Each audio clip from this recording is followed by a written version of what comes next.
جنگ لوہر میں لندان مبارک شہید ہوئے.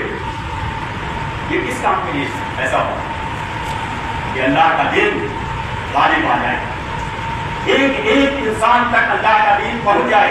کس کی فکر تھی؟ اتنی فکر تھی کہ آپ ایسا لگتا تھا کہ آپ کسی میں جڑے جا رہے ہیں. لہٰذا اللہ تبارک تعالیٰ نے قرآن مجید میں یہ ارشاد ہوا کہ اللہ تبارک تعالیٰ نے آپ صلی اللہ علیہ وسلم کو کہا کہ آپ جس طرح سے لوگوں کی فکر میں لگے ہوئے ہیں اور جس طرح سے ہمناک ہیں, آپ اپنے آپ کو ہلاک کر ڈالیں. آپ کا یہ کام نہیں ہے. آپ کا کام میسج پہنچا دینا ہے, تعلیم دعوت پہنچا دینا ہے. ہدایت کا کام تو میرے ذمہ ہے. یہ عظیم سنت کہ اللہ کا دین, قرآن کی تعلیمات, اللہ کے رسول صلی اللہ علیہ وسلم کی پوری زندگی تمام انسان تک کیسے پہنچے, یہ اللہ کے رسول صلی اللہ علیہ وسلم کی سب سے بڑی سنت, عظیم سنت. اللہ تعالیٰ سے دعا ہے کہ یہ عظیم سنت کو ادا کرنے کی ہمیں توفیق عطا فرمائے. دوسری بات جو لڑکے والوں کو کہا گیا کہ ولیمہ, یہ ولیمے کی ترغیب دلائی گئی اور یہ اس میں اتنی ترغیب دلائی گئی کہ جو صاحب استطاعت نہیں ولیمہ کرنے کی تو ان کے اہل خانہ اور رشتے دار, ان کے جو دوست احباب ہیں, ان کو یہ کہا گیا کہ اپنے یہاں سے کھانے کی کچھ چیزوں کو لے جاؤ اور اس کو سیلیبریٹ کرو. اس کی ترغیب دیا. بدقسمتی یہ ہے کہ شادی بیاہ کے نام پہ بہت فضول خرچیاں ہو رہی. اللہ کے رسول نے کہا کہ سب سے افضل نکاح وہ ہے جس میں کم سے کم خرچ. افسوس کا مقام کہ اس موقع پر اپنی شان, اپنی بڑائی, اپنے پوزیشن کو دکھانے کے لیے بہت کچھ کر بیٹھتے. لہٰذا ہمیں اس سے گریز کرنا ہے. اور آخری بات یہ کہ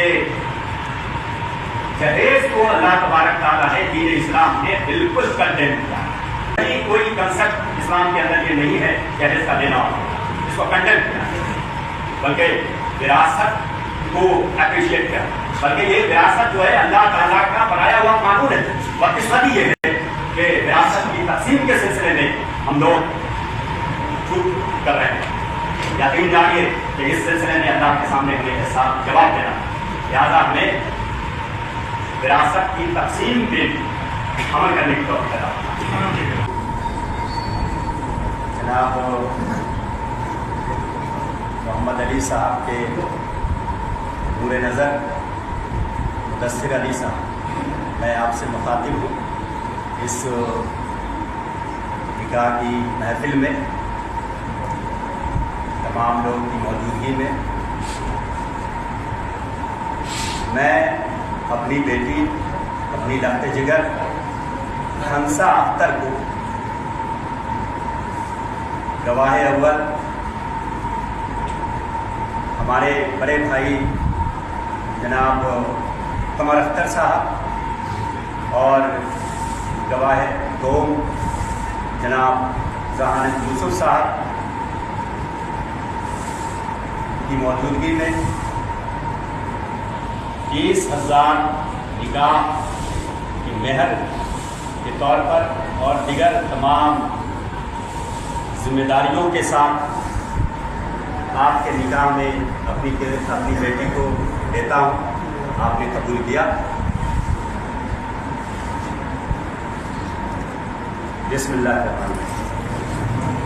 الحمدللہ رب العالمین الرحمن الرحیم مالک یوم الدین ایاک نعبد و ایاک نستعین اهدنا الصراط المستقیم صراط المستقیم صراط الذین انعمت علیہم غیر المغضوب علیہم ولا الضالین. اللهم صل على محمد وعلى آل محمد كما صليت على إبراهيم وعلى آل إبراهيم إنك حميد مجيد. اللهم بارك على محمد وعلى آل محمد كما باركت على إبراهيم وعلى آل إبراهيم إنك حميد مجيد. ربنا ظلمنا أنفسنا وإن لم تغفر لنا وترحمنا لنكونن من الخاسرين. اللهم إنك عفو كريم تحب العفو فاعف عنا. اللهم إنك عفو كريم